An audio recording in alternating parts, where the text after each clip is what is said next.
Hello students, कैसे हैं आप सब। मैं हूं अखिलेश शुक्ला और क्लास 10th सीबीएसई। जैसा कि मैंने आपको बताया था कि हम शुरू करने वाले हैं केमिस्ट्री से, और हमने एक इंट्रोडक्शन वीडियो भी देखा था इसका। तो आज शुरू करते हैं हम चैप्टर केमिकल रिएक्शन इक्वेशन। ठीक से देखिएगा, बहुत ही आसान चैप्टर है, और अगर कोशिश करेंगे तो ये चैप्टर इजीली निपटा देंगे हम लोग इसको। तो देखिए, मैंने आपको बताया था कि केमिकल रिएक्शन हमारे आसपास होता रहता है। हम देखते रहते हैं सैकड़ों केमिकल रिएक्शन, जैसे कि सेब को जो हम काटते हैं तो उसका ब्राउन हो जाना, लोहे में जंग लग जाना, किसी चीज का सड़ जाना, तो ये केमिकल रिएक्शन है। कैंडल का जलना, ये सब केमिकल रिएक्शन है। ठीक है। अच्छा, क्या होता है केमिकल रिएक्शन में? तो केमिकल रिएक्शन में एक तरह का चेंज होता है जिसे हम केमिकल चेंज कहते हैं। दो तरह के चेंज आपने पहले ही पढ़े होंगे, एक तो फिजिकल चेंज और दूसरा केमिकल चेंज। फिजिकल चेंज में क्या होता है? फिजिकल चेंज में किसी भी सब्सटेंस की जो उसकी ओरिजिनल आइडेंटिटी है, जो उसकी पहचान है, वो उस चेंज में नहीं बदलती है। जैसे फॉर एग्जांपल, मान लीजिए कि हमारे पास बर्फ है, बर्फ, आइस। तो जो आइस है वो वाटर ही तो है, H2O है। अब उस वो आइस मेल्ट हो गया, यानी कि वो पिघल गया और वो लिक्विड स्टेट में आ गया।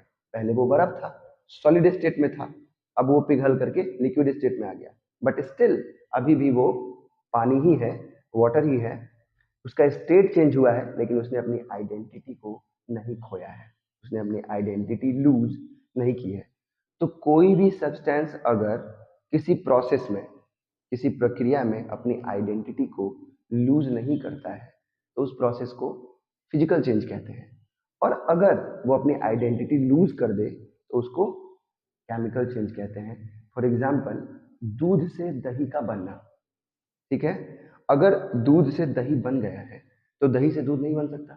इसका मतलब दूध ने अपनी ओरिजिनल जो आइडेंटिटी है उसको गंवा दी है। तो हम दो तरह के चेंज के बारे में पढ़ते हैं। जो पहला चेंज है वो है फिजिकल। तो क्या देखा हमने? देखिए, फिजिकल चेंज में the substance which do not change their original identity in the process. यानी ये एक ऐसा प्रोसेस है, फिजिकल चेंज एक ऐसा प्रोसेस है, such process in which no new chemical substance are form, जिसमें कोई भी नया केमिकल सब्सटेंस फॉर्म नहीं होता है। जो सब्सटेंस की ओरिजिनल आइडेंटिटी होती है वो मेंटेन रहती है। फिजिकल चेंज की बात कर रहा हूं। बट वहीं अगर बात करें केमिकल चेंज की, तो केमिकल चेंज में क्या होता है?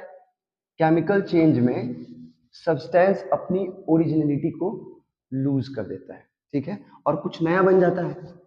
जो पुरानी चीज होती है, जो ओरिजिनल चीज होती है, वो अपनी आइडेंटिटी को लूज कर देती है और कुछ नया बन जाता है। तो केमिकल चेंज का डेफिनेशन क्या होगा? देखिए, द सब्सटेंस विच चेंज, बस ये विच डू हटा दो, द सब्सटेंसेस विच विच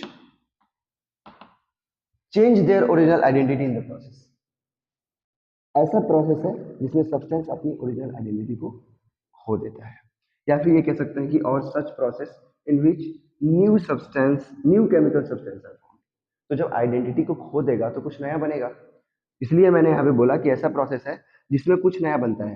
पुराना वाला केमिकल सब्सटेंस जो था अब वो नहीं रहा तो कुछ नया बनेगा। इसलिए ऐसा process in which new chemical substance are form, उसको केमिकल चेंज कहते हैं। और मैंने क्या बताया कि केमिकल चेंज जब होता है, अगर कहीं पर केमिकल चेंज होगा तभी बोलेंगे कि वहां पर केमिकल रिएक्शन हुआ है। फिजिकल चेंज होगा तो वहां पे केमिकल रिएक्शन नहीं हुआ। केमिकल चेंज अगर होता है तो केमिकल रिएक्शन होगा। जैसे दूध से दही का बनना केमिकल रिएक्शन है, कैंडल का जल जाना या किसी भी चीज का जल जाना केमिकल रिएक्शन है, किसी भी चीज का डिकम्पोज हो जाना, सड़ जाना, केमिकल रिएक्शन है, लोहे में जंग लग जाना केमिकल रिएक्शन है। यहाँ पे केमिकल रिएक्शन हुआ है, क्योंकि एक बार लोहे में जंग लग गया और लोहा खराब हो गया तो वापस से वो अपनी पुरानी स्थिति में नहीं आ सकता, नहीं लौट सकता। तो इसी को हम क्या कहते हैं? Chemical change. अब देखो, केमिकल रिएक्शन जो होता है, जो केमिकल रिएक्शन होता है, उस केमिकल रिएक्शन को पहचानेंगे कैसे? तो उस केमिकल रिएक्शन को पहचानने के भी कुछ तरीके हैं। ठीक है। जिनको बोलते हैं कैरेक्टरिस्टिक ऑफ केमिकल रिएक्शन। ठीक है। दो चीजें हम आपस में मिला रहे हैं, अब हमें देखना है कि वहां पे केमिकल रिएक्शन हो रहा है या नहीं हो रहा है। तो हम अपनी आंख से ऐसा क्या ऑब्जर्व करेंगे जिससे कि हमें ये पता चल जाए कि हाँ, यहाँ पे केमिकल रिएक्शन हुआ है। तो चलिए, कुछ चीजें हैं जिसको मैं आपको लिखवा देता हूँ। ठीक है। तो देखो, इतने सारे कैरेक्टरिस्टिक होते हैं केमिकल रिएक्शन के। ये अगर हमने देखा, 1 2 3 4 5, ये जो 5 चीजें मैंने यहाँ पे लिस्ट की है, ये अगर हमने यहाँ पे देखा तो हम बोलेंगे कि केमिकल रिएक्शन हुआ है। सबसे पहला इसमें है फॉर्मेशन ऑफ प्रिसिपिटेट। अब प्रिसिपिटेट क्या होता है? तो जब हम दो सब्सटेंस को मिलाते हैं, देखो कैसे मिलाते हैं, लैब में कैसे मिलाया जाता है। जब तुम लेबोरेटरी में जाओगे तो वहां पे तुमको बहुत सारे ऐसे डब्बे रखे होंगे जिन डब्बों में केमिकल सब्सटेंस रखा रहता है, पाउडर फॉर्म में या लिक्विड फॉर्म में। ठीक है, तो तुम क्या करोगे, एक बीकर उठाओगे, बीकर में वाटर लोगे और वाटर में कोई भी एक केमिकल सब्सटेंस लोगे, उसको उसमें घोल दोगे, उसका सॉल्यूशन बना दोगे, एक्वस सॉल्यूशन। ठीक है, अगर हम किसी चीज को पानी में घोलते हैं तो हम कहते हैं कि उसका एक्वस सॉल्यूशन बन चुका है। तो जब आप उसका एक्वस सॉल्यूशन बनाओगे, फिर आप एक दूसरा बीकर लोगे, उसमें वाटर लोगे और उसमें एक दूसरा सब्सटेंस लोगे और उसका एक्वस सॉल्यूशन बनाओगे और फिर दोनों को मिला दोगे। जैसे ही दोनों को आप मिलाओगे, मिक्स करोगे, आप देखोगे कि उसके अंदर एक बुलबुला सा बनने लगा। फिर आप देखोगे कि उसके अंदर छोटे छोटे छोटे छोटे कुछ टुकड़े, ठीक है, कलरफुल टुकड़े हो सकते हैं या सफेद कलर के हो सकते हैं, येलो कलर के हो सकते हैं, किसी भी कलर के हो सकते हैं।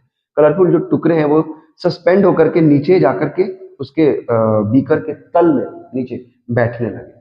ठीक है, तो वो जो टुकड़े उसके अंदर बन रहे हैं, प्रोड्यूस हो रहे हैं, उसी को क्या बोलते हैं, प्रिसिपिटेट। ठीक है, तो अगर फॉर्मेशन ऑफ प्रिसिपिटेट हो रहा है कहीं पर, किसी रिएक्शन में आप रिएक्शन करा रहे हो, दो एक्वस सॉल्यूशंस को मिला रहे हो, दो चीजों को आपस में रिएक्ट करा रहे हो और वहां पे आपने देखा कि उसके अंदर प्रिसिपिटेट का फॉर्मेशन हो रहा है, तो आप सीधा सा कहेंगे कि वहां पे केमिकल रिएक्शन हुआ है। दूसरा, अगर कलर चेंज हो रहा है, आप दो चीजों को मिला रहे हो और कलर चेंज हो गया, पहले कलर कैसा था, पहले कलर कलरलेस था, जब हम करा रहे थे तो बिल्कुल वाटर की तरह कलरलेस था दोनों दोनों सब्सटेंस, लेकिन जैसे ही मिलाया कलर पिंक हो गया या येलो हो गया या ब्लू हो गया। तो अगर कलर चेंज हो रहा है तो हम कहेंगे कि हाँ भैया वहां पे केमिकल रिएक्शन हुआ है। तीसरा जो है वो है चेंज इन स्टेट। अब ये चेंज इन स्टेट वैसा नहीं है जैसा मैंने फिजिकल चेंज के वक्त बताया था। चेंज इन स्टेट का मतलब ये है कि जैसे आप पेट्रोल को जलाते हो, तो पेट्रोल को जब जलाते हो ना तो नए सब्सटेंस तो फॉर्म होते ही हैं पेट्रोल को जलाने के साथ, लेकिन उनका स्टेट लिक्विड नहीं होता। जैसे पेट्रोल की जो अवस्था होती है वो लिक्विड होती है, पेट्रोल लिक्विड स्टेट में होता है, लेकिन जब उसको जलाते हैं तो उसमें से कार्बन डाइऑक्साइड और वाटर निकलता है, और वह कार्बन डाइऑक्साइड गैसीय स्टेट में होता है, वाटर भी जो निकलता है वो भी गैसीय स्टेट में होता है, यानी कि वेपर के स्टेट में होता है। ठीक है, तो अगर यहाँ पे इस तरह से चेंज इन स्टेट हो रहा है कि प्रोडक्ट दूसरा बन रहा है और जो प्रोडक्ट बन रहा है उसकी जो अवस्था है, उसका जो स्टेट है, वो जो पहले था सब्सटेंस, जैसे पहले सब्सटेंस लिक्विड था तो अब वो प्रोडक्ट लिक्विड नहीं है, वो गैस है। तो अगर ऐसे स्टेट चेंज हो रहा है तो हम बोलेंगे कि केमिकल रिएक्शन हुआ है।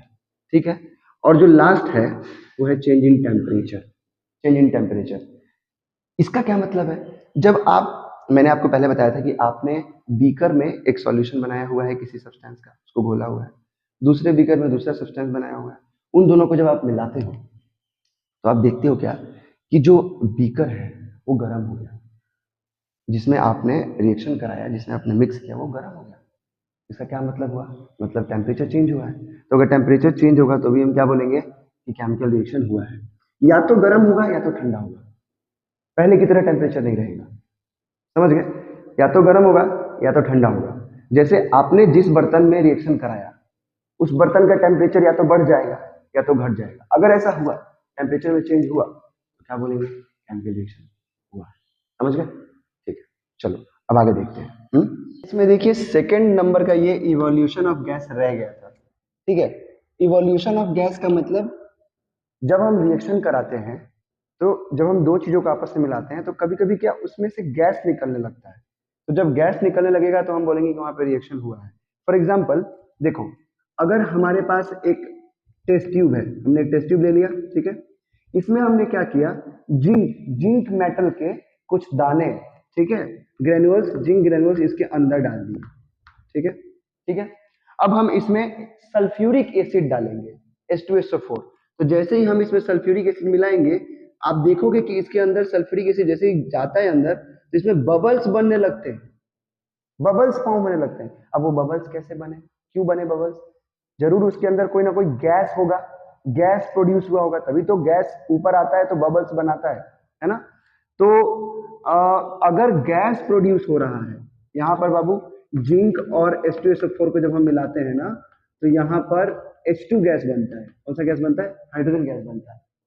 आपको अगर चेक करना है कि गैस बन रहा है कि नहीं बन रहा है, तो आप एक काम करो, आप यहाँ पर एक कॉर्क लगा दो, एक कॉर्क इस पूरे ये जो इसका माउथ है ना, इसको रबर का एक कॉर्क आता है, उससे ढक दो और यहाँ पे एक छोटा सा होल करके उसमें पाइप डाल दो और इस पाइप से वो जो H2 गैस बनेगा ये बाहर निकलेगा। फिर आप यहाँ पे अगर लाइटर लेके आओगे ना, लाइटर, तो ये पॉप साउंड के साथ जलेगा, आवाज करेगा, क्योंकि H2 गैस बहुत कम्बस्टिव होता है, बहुत ज्वलनशील होता है। ठीक है, तो देखो अगर कहीं पे गैस निकल रहा है किसी रिएक्शन में, हम दो चीजों को मिला रहे हैं और वहां पे गैस निकल रहा है, गैस का इवोल्यूशन हो रहा है, तो हम कहेंगे कि यहाँ पर केमिकल रिएक्शन हुआ है। समझ गए? अब देखो, अब जो अगला टॉपिक है वो है what are reactants and product. तो जब हम दो सब्सटेंस को आपस में मिलाते हैं और उन दोनों के मिलाने से केमिकल रिएक्शन होता है, तो मिलाने से पहले यानी कि हमारे पास जो ओरिजिनल सब्सटेंस होता है उसी को हम रिएक्टेंट कहते हैं। फॉर एग्जाम्पल, अगर हमने एक सब्सटेंस लिया ए, अगर हमने एक सब्सटेंस लिया ए, ठीक है, ए कोई भी सब्सटेंस हो सकता है, यहाँ पे कोई भी केमिकल सब्सटेंस हो सकता है, बहुत सारे केमिकल सब्सटेंस होते हैं जिनको तुमको बाद में पढ़ना है। तो अगर हमने कोई सब्सटेंस लिया ए और उसमें हमने दूसरा सब्सटेंस मिक्स किया बी, ठीक है, तो कोई ए सब्सटेंस लिया, उसमें दूसरा सब्सटेंस मिक्स किया बी, दोनों को मिक्स कर दिया, इसको उठाया पानी में घोला, एक और सॉल्यूशन बनाया, इसको उठाया दूसरे बर्तन में पानी में घोला, दोनों को मिक्स कर दिया। अब जब ये दोनों मिक्स होंगे तो रिएक्शन होगा और रिएक्शन होके प्रोडक्ट बनेगा और वो प्रोडक्ट बना सी। ए का डिफरेंट नेचर था, बी का डिफरेंट नेचर था, और जो प्रोडक्ट बना दोनों को मिलाने से सी, उसका डिफरेंट नेचर होगा। ठीक है, सबने अपनी अपनी आइडेंटिटी लूज कर दी, ए ने अपनी आइडेंटिटी लूज कर दी, बी ने अपनी आइडेंटिटी, ओरिजिनल आइडेंटिटी लूज कर दी, जो प्रोडक्ट बना उसकी एक नई आइडेंटिटी आ गई सी। अब देखो, ये तो बना प्रोडक्ट, प्रोडक्ट बनने से पहले जो हमने लिया था दो सब्सटेंस जिनको हमने आपस में मिक्स किया, इन्हीं को हम रिएक्टेंट कहते हैं। क्या कहते हैं? रिएक्टेंट्स। याद रखना, भूलना मत, रिएक्शन होने से पहले जो ओरिजिनल सब्सटेंस होते हैं उन्हीं को रिएक्टेंट्स कहते हैं। जब उन दोनों के बीच में रिएक्शन होकर प्रोडक्ट बनता है तो उसको प्रोडक्ट कहते हैं। तो ये रहा प्रोडक्ट सी, यानी यहाँ पे जो रिएक्शन होने से बना, जो फॉर्म हुआ, उसको क्या बोलते हैं? प्रोडक्ट। इसका एक सिंपल सा एग्जांपल लेते हैं। हाइड्रोजन गैस ले लो H2, उसमें क्लोरीन गैस मिक्स कर दो Cl2, तो क्या बन जाता है?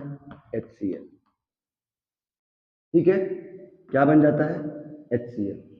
अभी हमने यहाँ पे दो लगाया है, ये मैं आपको सिखाऊंगा कि जब हम केमिकल इक्वेशन लिखते हैं तो उस इक्वेशन को बैलेंस करना पड़ता है। ठीक है, बैलेंसिंग करनी पड़ती है इक्वेशन, तो हम उसको सीखेंगे अभी बाद में। बस अभी आपको इतना याद रखना है कि यहाँ पे जो रिएक्टेंट्स होंगे वो ये दोनों होंगे, इन दोनों के मिलाने से ये प्रोडक्ट बना है, इसलिए ये होगा प्रोडक्ट, ये होगा प्रोडक्ट, और ये क्या होंगे? रिएक्टेंट्स। ये एक रिएक्टेंट होगा, ये दूसरा रिएक्टेंट होगा, ऐसे रिएक्टेंट बहुत सारे हो सकते हैं, जितने हम रिएक्टेंट्स को मिलाएंगे वो सारे के सारे रिएक्टेंट्स होंगे। तो ये है रिएक्टेंट्स। समझ गए? बहुत सिंपल सा डिफरेंस है रिएक्टेंट और प्रोडक्ट में। रिएक्टेंट मतलब जो आपस में मिलकर रिएक्शन करते हैं, और प्रोडक्ट मतलब उनके रिएक्शन से जो बनता है, उसी को प्रोडक्ट कहते हैं। ठीक है, तो आज के लिए बस इतना ही, और कल हम टाइप्स ऑफ रिएक्शन लेकर आएंगे। टाइप्स ऑफ रिएक्शन, माफ करिए, टाइप्स ऑफ रिएक्शन नहीं, अभी हम रिएक्शन जो लिखेंगे इक्वेशन के तौर पे, जैसे कि मैंने अभी यहाँ पे ये लिखा है, इसको हम बैलेंस करना सीखेंगे, और ये बहुत इंपॉर्टेंट टॉपिक है। इक्वेशन को बैलेंस करना इज वेरी इंपॉर्टेंट। सीबीएसई बहुत सवाल पूछती है यहाँ से, तो हम बहुत सारे क्वेश्चन प्रैक्टिस करेंगे जिसमें इक्वेशन कैसे बैलेंस होता है, मैं आपको मेथड सिखाने वाला हूँ। तो आज के लिए बस इतना ही। Thank you so much.